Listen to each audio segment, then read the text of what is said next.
This is Kian Ravi Sumagi reporting projection drawing. Projection is defined as geometrically presented image that is visual image or figures of an object obtained on a surface or plane. So there are numbers of techniques of projection that can be used to present three-dimensional object in two dimensions by projecting their image into planar objects. Ayun. And then drawing projection should apply with relevant standard. Ang relevant standard is such as a British standard to prevent misunderstanding and avoid errors interpreting the drawing. So, ang sinasabi dito is ang projection drawing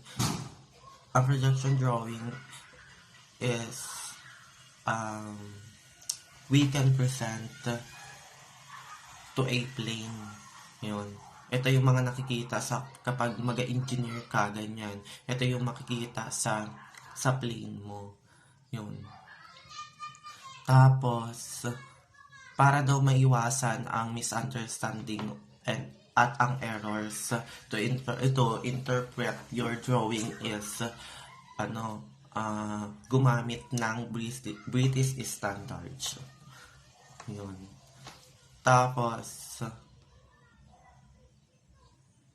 Tapos may mga technique din na ginagamit sa production drawing para maganda ang ikalalabasan ng iyong drawing.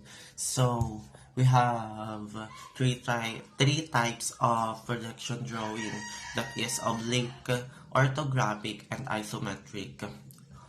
So to the reporter of oblique is Mr.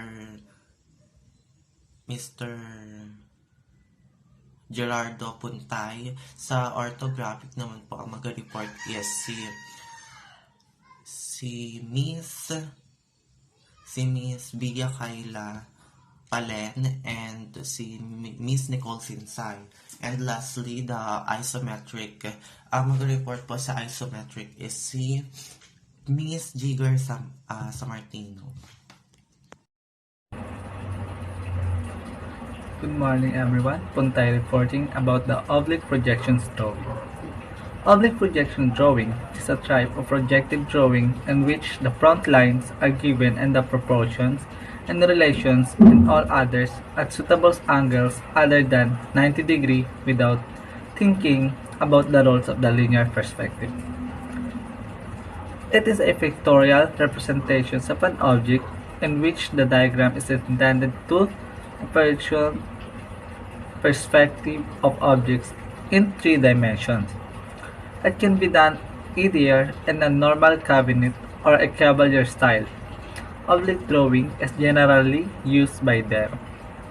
A cube is a three-dimensional object, but when I drew the image of the cube or paper, it gives us a clear picture so to how a cube looks like. The paper is a two-dimensional plane, but three-dimensional solid, like cube, can be drawn on it. This way of drawing is known as oblique drawings. On this paragraph, it was shown that the oblique projections drawing is the frontal lines of the given proportions and relations of the others at the suitable angles in a 90 degree without thinking about the linear perspective. It can be also a normal cabinet or a cavalier projections drawing. Example, when you make a cubes, you can see that the cubes can have a different angle size which is on the different degrees. For example, right in the horizontal line in the 52 while the vertical line is 80, it can have a different sizes to the different axes of the projections drawings that can be identified, which either a cabinet or a cavalier oblique drawing. So now, let me discuss about the two types of oblique projections drawing. First, we have a cavalier oblique. In a cavalier oblique, these drawings, all lines including receding lines and the three-axis lines are made to their true length, which means that if an object is shown in a 40 cm depth then while drawing the object with the cavalier method, we have to draw the objects of 4 cm depth. So it will show that the cavalier oblique, when we drawing this, we use a 4 cm depth and a drawing of cubes. Mostly, a use of drawings of oblique projection constructions in a cavalier drawing has a different axis, which is the horizontal axis, vertical axis, and the 45 degree to the horizontal line. And now, let's proceed to the cabinet oblique. The cabinet oblique is a projections that proceeding the line shortening by the half of their true length to compensate for distortions and to approximate more closely what the human eye would see. Sometimes called cabinet a perspective is a type of oblique projections. So now when I'm using the cabinet oblique, I can use the projections by receiving the line shortened by the half of a true length. Kailangan kalahati lang siya ng sukat ang makikita mo, which is it is a common use in the furnitures like tables, etc. that can we have a sizes which has a 45 degrees angle. And it is a popularly used in the furniture illustrations like what I said, where the needing axis is scales to have the size of the original objects. In a cabinet oblique, one face of the projective object is a parallel of the viewing plane and the third axis is projected as going up on an angle between the 30 degree to 45 degree.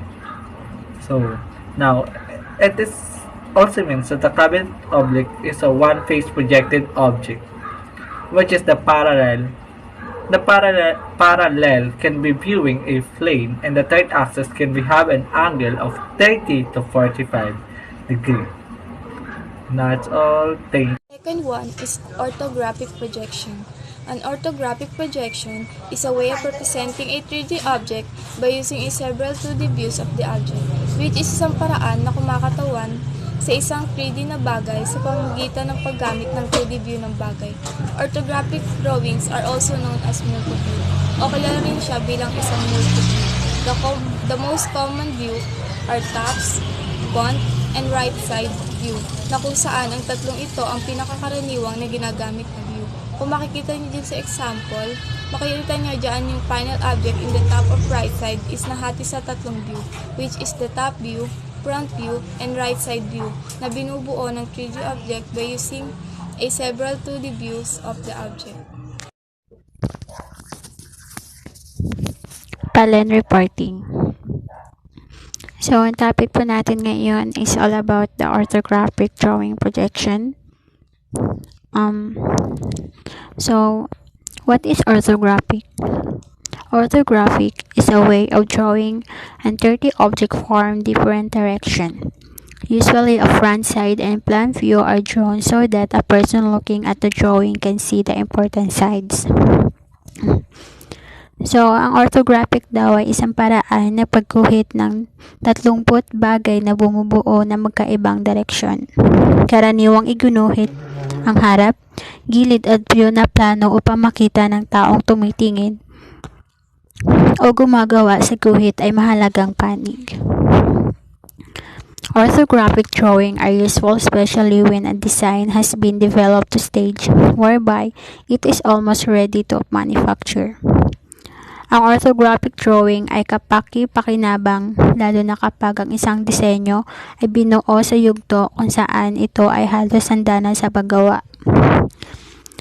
A parallel projection technique in which the plane of projection is perpendicular to the parallel of side. ay isang parallel projection technique kung saan ang plane of projection ay patayo sa parallel of side.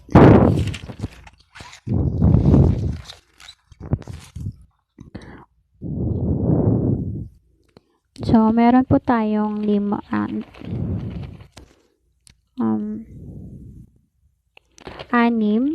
meron po tayong anim na types of projection or part ng isang orthographic projection. So, orthographic projection, a parallel projection technique in which the plane of projection is perpendicular to the parallel line of sight. Orthographic projection technique can produce either pictorial drawings that show all three dimensions of an object in one view or multi-view that show only two dimensions of an object in a single view.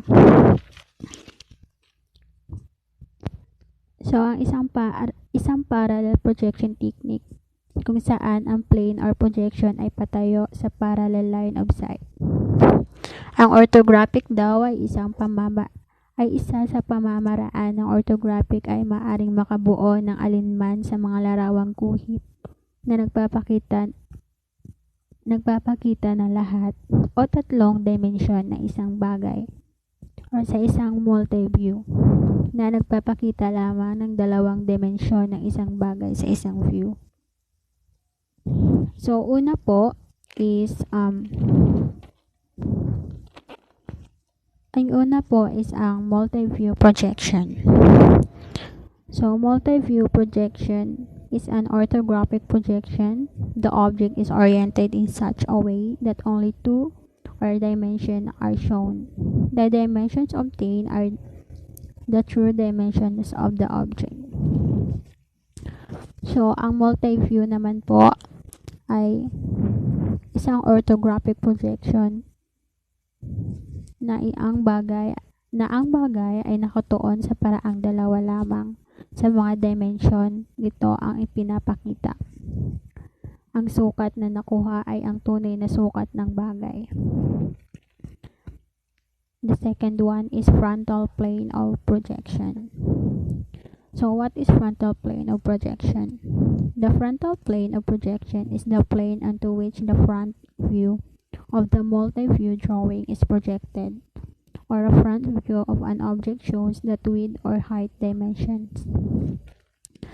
Ang frontal plane po ay isang parte ng orthographic projection na kung saan naka-object ang front view ng multi-drawing. Or ang front view naman po ay isang bagay na nagpapakita ng lapad at taas na sukat. The third one is horizontal plane of projection. Horizontal plane of projection is the plane into which the top view of the multi-view drawing is projected. Top view of an object shows the width or depth dimensions. So, ang horizontal plane of projection ay kung saan naka-project ang tutok ng view ng multi-view drawing.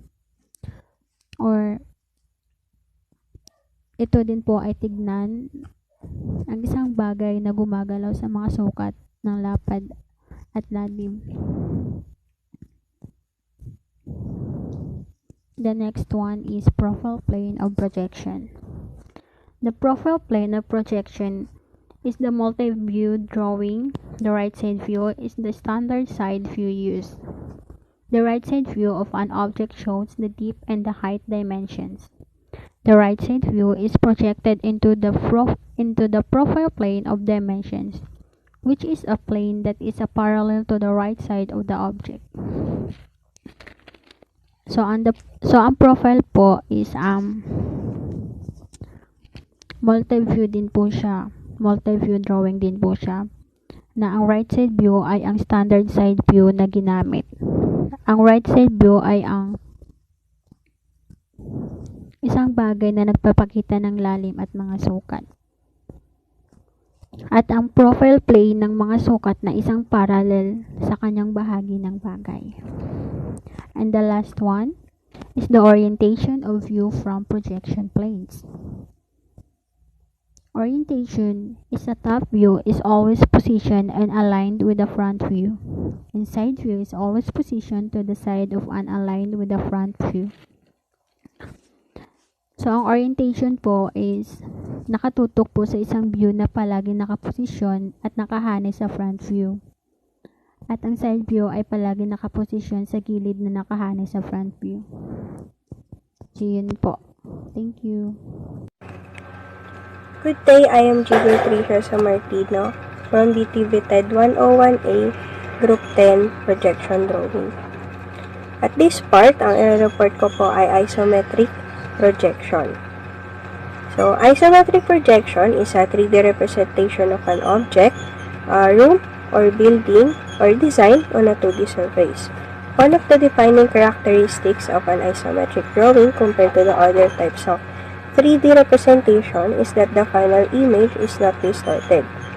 This is due to the foreshortening of the axis is equal. So, ang isometric, hindi siya magulong tignan kasi nga, gumagamit siya ng equal measurements. All sides are equal. All lines. The word isometric comes from the Greek to mean equal measure. Isometric drawing differ from other types of axonometric drawing, including dimetric and trimetric projections, in which different scales are used for different axes to give distorted final image. So, sa dimetric, gumagamit siya ng dalawang measurements. Kung sa trimetric, gumagamit siya ng tatlo. Kaya, medyo parang nakagawa siya ng illusion. Ganun po. Parang distorted siyang tignan.